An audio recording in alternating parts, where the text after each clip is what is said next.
Viewers, and welcome back to the South Main Auto Channel. Got us a 2005 Jeep Grand Cherokee here. Customer complaint of no brake lights. So I've got our brake pedal wedged down there with the brake pedal wedgie tool. And we will look and see, and indeed, there are no brake lights. He is correct. Let's just see, for grins and giggles here, we'll kick on the lights. Why do I do that? Simply because chances are the brake lights likely share the same ground with the marker lights. We see both of them work. Alright, and then let's see if the bulbs work. Kick the four ways on. I don't know if they utilize the same elements, you know, or if the brake lights are on the upper portion, but regardless, just a quick bit of information gathering. So we know we have marker lights, we have four ways. However, we have no brake lights. I've already got the computer plugged into it because, oh, we got a service four-wheel drive system light just popped up. Service electric brake system. So that's interesting. You see that? That malfunction just popped up. He didn't say, whoops, he didn't say anything about that. So that's interesting. I was going to say I had it hooked up because he wanted me to just clear his engine light for him. Didn't want that diagnosed, so that's interesting. I wonder if that'll give us some clues. I guess we can take this off. Let's just go over here and see. Get you guys out of the glare here. So this is the code that was stored in the ABS module, C107C, brake pedal switch 1 of 2, stuck. That's interesting because we only had it on for, what, 30 seconds, 40 seconds, something like that, not, you know, a minute or so. So that's kind of interesting. I'm going to just back out. I'm going to let this pull codes out of all systems just to see if it sort of codes somewhere else. Like I say, he had me reset his evap leak code that he supposedly fixed. So I'll let this go through its thing. Okay, here we go. It's all done. Got a low tire pressure code.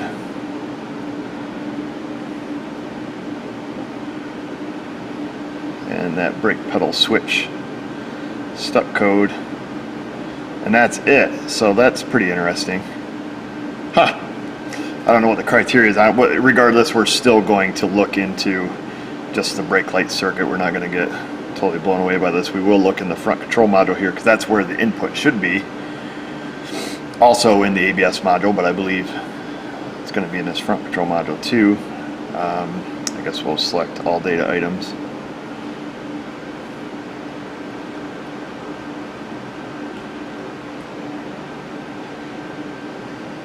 Okay, well, it brought up a custom data list, which is odd because it just should have automatically selected them all. So there we go, brake switch input, apply. I assume it works. Bring you guys over here by the car. Can we see it? Stupid glares. Okay. Whoa, this part's kind of rough. Step on the brakes right now, and nothing is changing. I got my foot down on the brakes, and it just says false. So that's kind of interesting. Let's take and it is still running. While we're right here, let's back out. Where's the brakes? I've probably already gone right by them. I am ridiculous because I'm looking for something that says brakes. Ding dong. Man, I wish I could get you guys out of this glare. All data items. Want to see if there's a brake switch input here. See if this one brings up the custom data list. See, that's how it's supposed to work. Now let's see, let's just sort them by EBCs. Brake pedal status. Brake off, brake pressure sensor, state. Alright, brake pedal force normally closed. That's interesting. Brake pedal force switch contact 1 normally closed, but it shows open. That one's normally open. I wonder if we got some kind of brake pedal switch deal going on here. Alright, let me get where you guys can see that, because we both have to be able to see it. Okay, let me just reach in here and push on the brake pedal. Brake pedal is down. Brake pedal status says on, off, on, off. Is that the only one that's changing? It is. Huh. Alright, well, got a little bit of data now. I'm just going to take and pull up some wire diagrams. This should have the wire diagram for the brake lights. I think if we just stick to our guns, diagnose actual lights, you know, what's it take to turn them on, then we're going to end up, you know, fixing all the other problems inadvertently, I guess. So we're going to want exterior lights. Right there, we'll let that load up. Only one figure. Let's find our brake lights. I like to find the bulbs and work backwards. Tail turn stop. Okay. So we're going to have that wire and that wire. Where does it go? That's parking lights. I followed the wrong one. Stoplight relay. Here we go. It's kind of poking out. Sorry for the glare, guys. This is like the worst shot. I got too many lights in here. Okay, here we go. We got the stoplight relay. Oops. Oops. First day on the job. Okay, so we've got a fuse. It goes into our stoplight switch. So we can always just start with the fuse. Is the fuse good? Comes through the stoplight switch. Wants to know if it has ESP and TCS, which I think this does. It does. I see traction control anyways, so. And then power goes down, it goes through the relay. Well, the relay is already closed. Relay. Okay, if that relay is closed, power goes in, comes out, goes to the third brake light, and then comes down on this tan, or white with tan, and goes to the stoplights. Okay, so first thing first, we know we have this fuse. Power distribution center, left side of the engine, fuse number 27. Let's just start there and see how we're at there, and if that fuse is good, hot at all times. If that has power, then we'll go right to the brake light switch. No, there's no hood supports. So we'll go get a tool. That's where we're at. Power distribution center. It will be one of these. And I don't believe it says fuse 27. None of them are labeled. These, however, are labeled. Fuse 27 right there. Let's set this out of the way. We got 2 rows. Oh, right here. I'm starting to hate my channel. There's the fuse right here.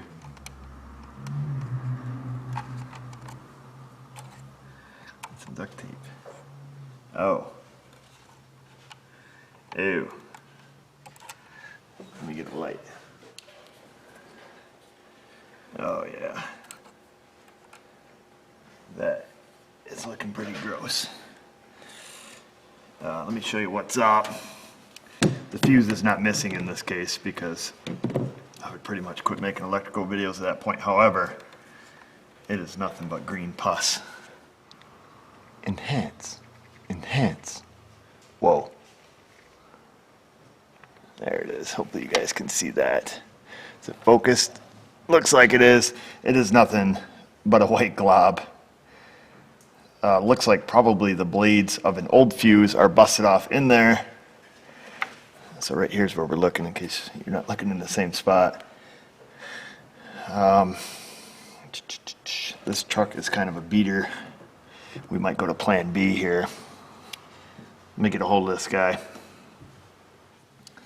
All right, we got the green light. The feller says you don't want to put a lot of money into it. Fix it as cheap as possible. So that is what we're going to do. And I want to see if we can get this cover off. He bought this car used for a winter beater, I guess, is the story. So, this one's brake lights and a heater. So there's the little yellow cover. See if I can move this light. Give us a better view here. There we go. I guess we can put the cover back in this thing. There's that. Does that pop off there, does it? I'll leave that alone. Let's see.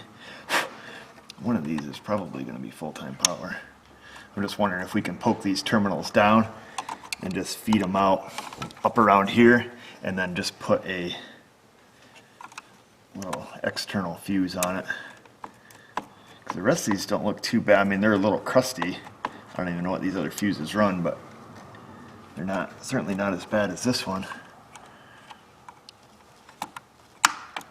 This sucker is jammed right in there. I don't know if we can even get them blades out.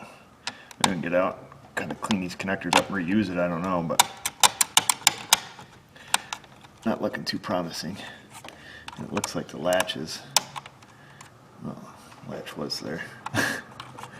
I am more a fella. Push that latch back. Let's just see if we can push these down. Probably not. Probably best bet would be just cut the dang wires on the bottom. Let me get a little screwdriver.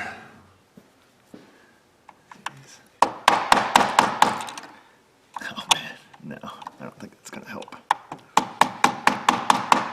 There's that one. That one's going down.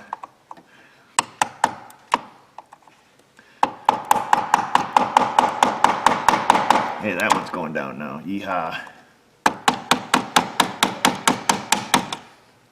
Probably be smart about this. We probably ought to unhook the battery so when that's down there flicking around, it's not, whichever one of these is full-time power, is not hitting anything it shouldn't be. That's what we should do. That's what we will do. Not even close to the right size. All right, Mrs. O. Safety third. Right? I wasn't saying that the other day. When you almost blew yourself up? I didn't blow myself up. It was just, it was a small fire. Just because the flames hit the ceiling doesn't mean you almost blew yourself up. So what you got going on over there, woman? Just staining some blocks of wood. We should have a look.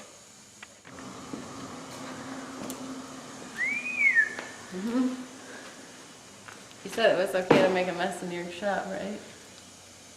Too late now. You said it was okay though, right? I did. Okay. So explain to us, the people want to know.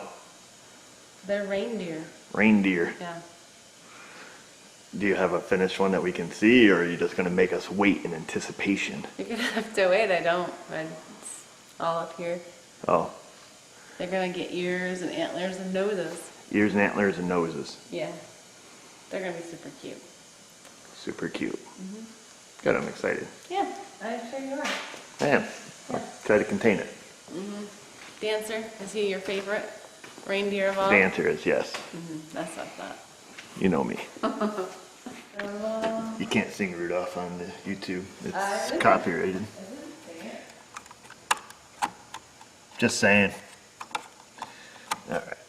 Let's get back to where we were. See if we can just push these down in. Kumbaya, that one is not going all the way. That one is. She's pretty like Willie. Let's see if I can't.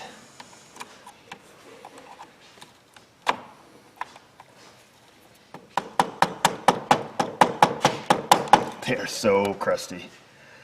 I'm gonna work on getting these pushed down through. Realistically, we'll probably have to pop the box off, take the bottom off. That's what we should do now. Let's do that. Because now we should be able to see who's who. I don't know what the duct tape's for. Emergency use. See, all the tabs on this are broke, so I don't think she ain't no spring chicken here.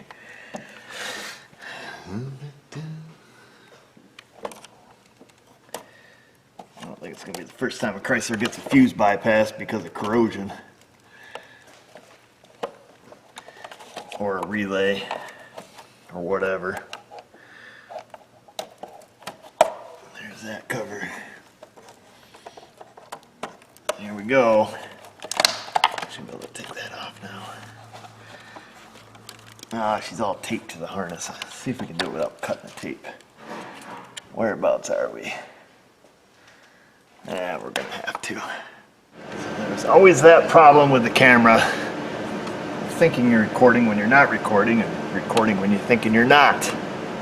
So I missed the big tape cutting thing and the cutting of the wire, so I assume this gray with a red stripe is the wire we needed, because that's one of the ones we pushed through. Gray with red, that is, according to our wire diagram, is from fuse 2715 amp. Now there is not a, on the bottom of the panel here, there is not a, mating half to this wire. They use a common power bus bar. I believe that's going to come from the battery cable that hooks to the end of this. So in the video that you did not see, essentially I just pulled this out, cut the terminal off it, which is complete garbage, whereas it sits over here. So there's that. I just yanked that out, cut the wire, so that's out of the box. It's kind of a mess. And this is the only wire we really need, because what we can do now, I'm just going to leave that kind of hanging out.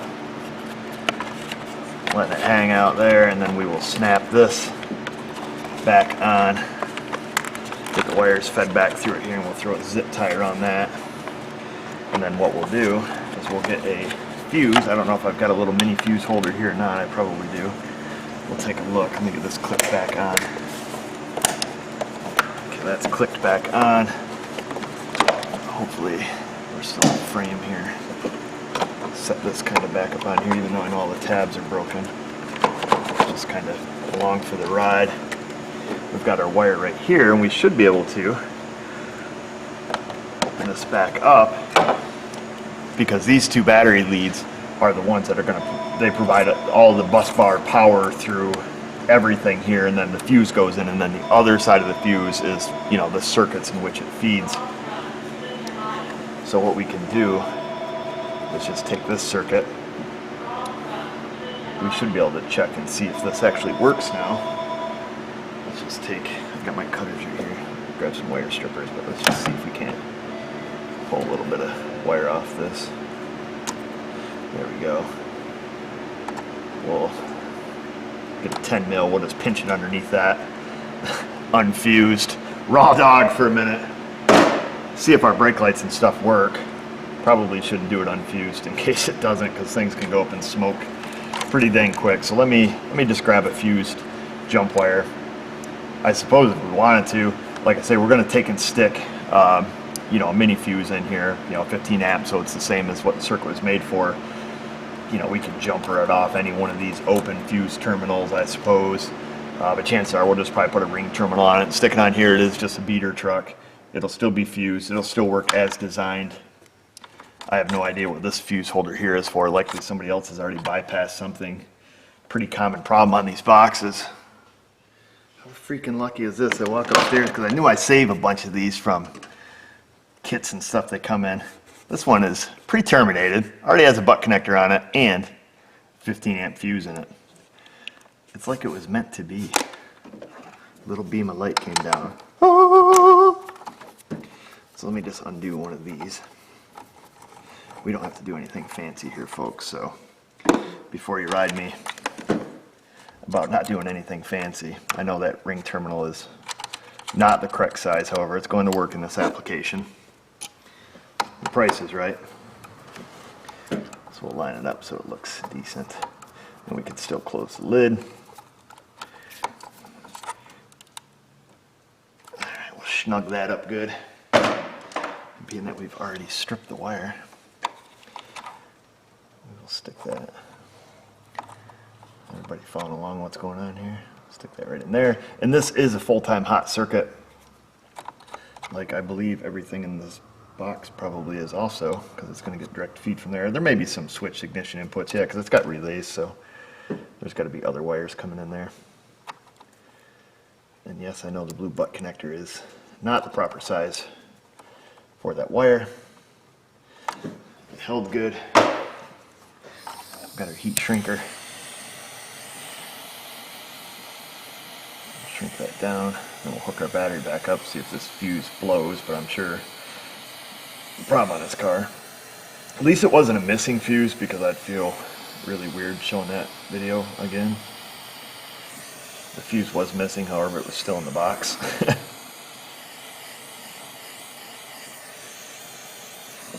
Okay, there's that. Let's hook the battery back up. Stick that back on there.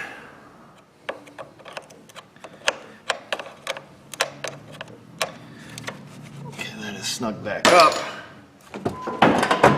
Everything lights up. The door's kind of noisy to open because it's kind of jamming up over here. Oh yeah. Let's get our brake pedal depressor.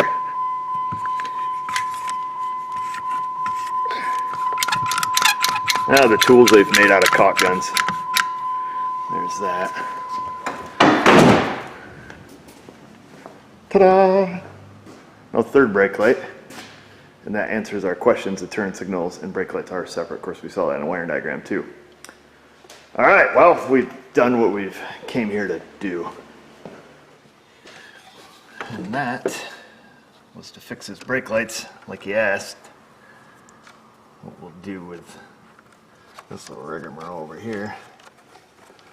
The wires kind of follow back up under there and prevent it from getting tangled up inside of anything. I think what I'll do is I'll just throw a couple of zip ties around it.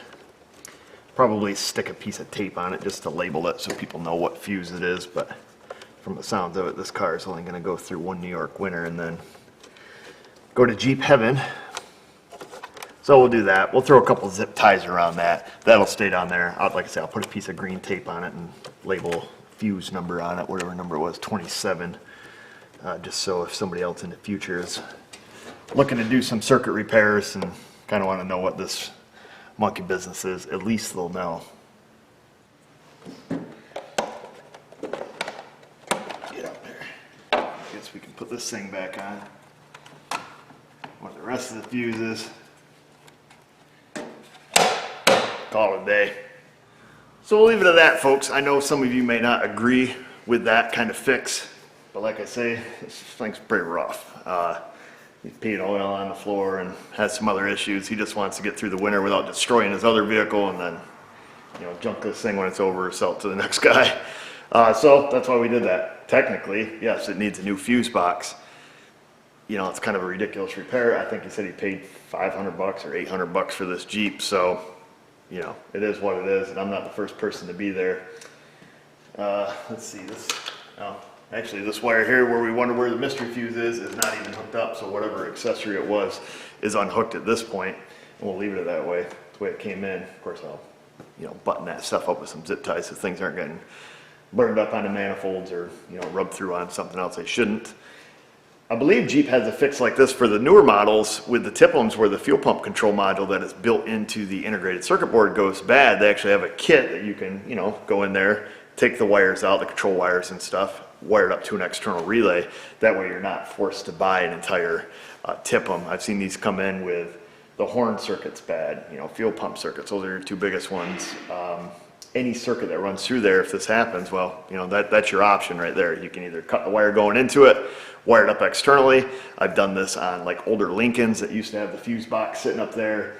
You know, they were notorious for it. You open up, only 2 or 3 relays are green and crusty. It's this big expensive box. It's discontinued, something like that. You can always just, you know, chop it off and put them on the outside. So keep that in mind. Leave your questions, comments, criticisms, and concerns in the comment box below. And while you're down there, subscribe, ring the bell, find us on our socials. And just remember, viewers, if I can do it, you can do it. Thanks for watching.